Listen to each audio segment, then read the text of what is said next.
Halo semuanya, selamat datang dan mari kita bedah materi ini sama-sama.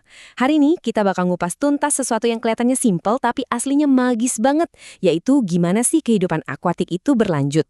Kita nggak cuma ngelihat dari permukaannya aja ya, tapi kita bakal pakai kacamata ekofisiologi buat benar-benar melihat gimana para ilmuwan itu mengukur, memantau, dan bahkan merekayasa kehidupan di bawah air. Siap-siap karena ini bakal seru banget. Oke, mari kita selami ini. Coba bayangkan momen tarian perkawinan ikan mandarin. Buat orang awam, ya ini sekedar keindahan visual kayak pertunjukan seni dari alam gitu. Tapi sebagai ekofisiolog, waktu kita ngelihat momen ini, otak kita langsung mikir kalau ini tuh peristiwa biologis yang sangat terukur. Jadi hari ini kita bakal ubah sudut pandang kita dari sekedar penikmat keindahan alam, jadi ilmuwan yang secara metodis ngitung setiap probabilitas kehidupan yang tercipta dari momen-momen kayak gini. Nah, ini silabus praktikum kita hari ini. Ada 6 langkah yang bakal memandu kita. Pertama, siklus dasar reproduksi ikan. Kedua, tingkat kematangan gonad ikan. Ketiga, derajat pembuahan dan penetasan. Keempat, mengukur abnormalitas pada larva. Kelima, peran hormon dan sperma. Dan terakhir, mengenal proses ginogenesis. Langsung aja yuk. Bagian pertama. Siklus dasar reproduksi ikan. Sebelum kita masuk ke hal-hal yang sifatnya mikroskopis, kita harus paham dulu gambaran makronya. Jadi, apa sih sebenarnya definisi reproduksi itu? Di dunia ekofisiologi, reproduksi itu bukan sekedar makhluk hidup bikin anak. Bukan cuma itu. Reproduksi adalah rantai kejadian biologis yang terus bersambung untuk ngasilin generasi baru. Ibaratnya, ini tuh rantai kelangsungan hidup yang sama sekali nggak boleh putus. Bayangin aja, kalau rantai ini putus sekali aja, satu populasi bisa langsung menghadapi kepunahan. Dan ini dengan brilian mengilustrasikan gimana rantai tadi bekerja di dunia nyata. Perjalanannya terus berputar, mulai dari telur ikan yang kecil banget, terus menetas jadi larva yang super rapuh, tumbuh jadi ikan muda, sampai akhirnya mencapai tahap ikan dewasa yang siap memutar siklus ini lagi. Ini perjalanan tanpa henti, dan tugas ekofisiolog adalah mastiin siklus ini muter dengan lancar, apalagi di industri budidaya. Terus gimana cara ilmuwan ngontrol siklus makro tadi? Nah, kita bergantung banget sama 7 parameter utama ini. Ini adalah metrik saklek yang dipakai di lab buat ngelacak kesehatan reproduksi, memprediksi hasil panen, atau bahkan memanipulasi siklus hidup si ikan itu sendiri. Masuk ke bagian kedua, tingkat kematangan gonad ikan. Di sini kita bakal ngecek langsung ke dalam tubuh ikan buat lihat kesiapan mereka. Kalau kita lakukan pembedahan, kita bisa langsung lihat perbedaan visual yang mencolok.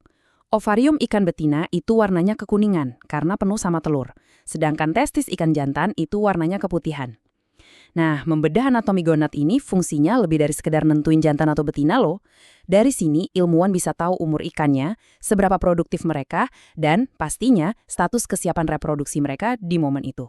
Nah, di lab, pengamatan tadi kita masukin ke matris yang super rinci ini. Namanya tingkat kematangan gonad, dengan skala I sampai V. Coba deh perhatiin polanya, proses pendewasaannya kelihatan jelas banget. Di tahap 1, gonadnya masih kayak benang dan transparan gitu. Pas masuk tahap 3 dan 4, ukurannya tiba-tiba membesar drastis, ovarium jadi kuning banget, dan telurnya udah bisa kita lihat pakai mata telanjang. Terus puncaknya, di tahap 5, gonadnya malah kelihatan berkerut dan kempes. Kenapa? Karena itu tandanya si ikan baru aja ngeluarin telur atau spermanya. Persis kayak kita lagi baca jam biologis internal mereka. Lanjut ke bagian ketiga, derajat pembuahan dan penetasan. Habis mereka kawin, kita harus ukur dong ini beneran sukses atau enggak. Disinilah kita ngukur derajat pembuahan. Secara visual, indikator kesuksesannya gampang banget dibedain. Telur yang sukses dibuahi itu warnanya bakal berubah jadi jernih dan transparan. Sebaliknya, kalau gagal, telurnya mati, warnanya jadi putih susu dan keruh. Jadi, gampangnya, sebuah keberhasilan itu secara harfiah terlihat sangat jernih, sedangkan kegagalan itu terlihat memudar dan berkabut.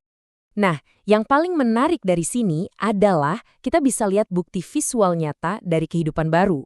Gambar ini ngasih lihat telur-telur ikan yang bening bersinar kayak kaca karena udah sukses terbuahi. Peneliti biasanya mantau ini dengan cermat di bawah mikroskop sekitar 3-12 jam setelah telur dan sperma dicampur. Melalui kejernihan telur ini, para ilmuwan bahkan bisa mulai lihat proses pembelahan sel awal yang lagi terjadi di dalamnya. Keren banget kan? Habis telur dipastikan terbuahi, kita tinggal nunggu mereka menetas. Buat ngukur kesuksesannya, kita pakai rumus derajat penetasan ini. Jangan ngerasa terintimidasi dulu sama matematikanya, ini aslinya intuitif banget kok. Gampangnya, persentase kesuksesan itu didapat dari jumlah larva yang normal, dibagi sama semua yang ada di dalam tangki, entah itu yang cacat atau telur yang gagal menetas. Simpel banget buat nyari tahu persentase keberhasilannya. Masuk ke bagian keempat, mengukur abnormalitas pada larva. Fokus kita sekarang geser dari keberhasilan menetas ke kesehatan fisik bayi ikannya. Coba perhatiin panduan visual yang penting banget ini. Kategori A itu larva yang sehat, normal, anatominya lurus sempurna. Tapi coba lihat yang B. Larva ini kena edema kantung kuning telur, perutnya bengkak aneh karena cairan. Terus yang C, ini kelainan tulang belakang yang parah, badannya melengkung nggak wajar. Dan yang D, itu perkembangan kepalanya yang nggak normal. Sayangnya, larva dengan kondisi cacat fisik kayak gini biasanya nggak akan bertahan lama. Buat memantaunya, kita pakai rasio perhitungan yang simpel ini. Rasio ini tuh alat diagnostik yang vital banget buat para ekolog. Soalnya, tingkat abnormalitas yang tinggi di sebuah populasi tuh nggak mungkin terjadi gitu aja. Itu biasanya jadi alarm peringatan kalau ada yang salah sama kualitas air, atau suhu yang terlalu ekstrim, atau bahkan memburuknya kualitas genetik dari induknya. Lanjut ke bagian kelima, peran hormon dan sperma. Sekarang kita bahas pemicu kimiawi di balik semua perubahan makro tadi.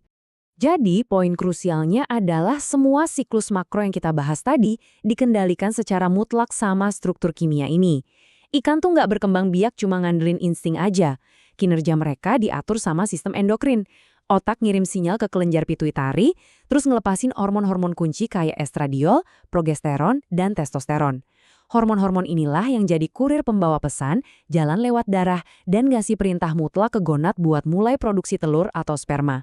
Dan kalau kita ngomongin pejantan, ilmuwan nggak cuma sekedar ngitung jumlah spermanya aja loh, kita menilai motilitasnya alias pergerakannya.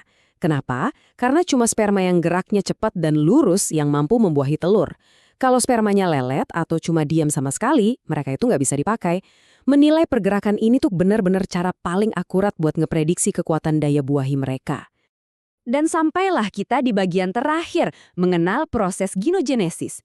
Disinilah ilmuwan ambil semua data tadi buat merekayasa populasi. Mari kita lanjut dan lihat gimana semua ini saling berkaitan di dunia nyata. Jawabannya ada di teknik ginosenis. Ini tuh manipulasi di mana telur dibikin berkembang jadi embrio tanpa kontribusi materi genetik dari sel sperma. Jadi, spermanya beda spesies pun nggak masalah, karena fungsinya cuma buat mancing pembelahan sel aja. Manfaatnya luar biasa buat industri budidaya. Kita bisa bikin populasi klon, mempercepat pemurnian genetik, bahkan bikin populasi yang isinya betina semua. Ini benar-benar ngebantu efisiensi peternakan ikan berkali-kali lipat. Yang akhirnya ngebawa kita ke pertanyaan penutup ini. Kalau kita udah nguasain ke-7 parameter ini, gimana caranya kita merekayasa dan mengamankan masa depan kehidupan perairan kita? Dari ruang lab sampai ke tambak global, ekofisiologi udah ngebuktiin kalau kita nggak lagi sekedar ngandelin keberuntungan alam. Kita punya cetak biru ilmiah untuk menyelamatkan spesies yang terancam punah dan ngamanin pasokan pangan dunia. Sebuah perjalanan luar biasa ya, dari sekedar ngamatin siklus hidup sampai mampu melestarikannya. Terima kasih udah ikut bedah materi kali ini, semoga ini bikin kalian makin penasaran buat belajar lebih jauh ya.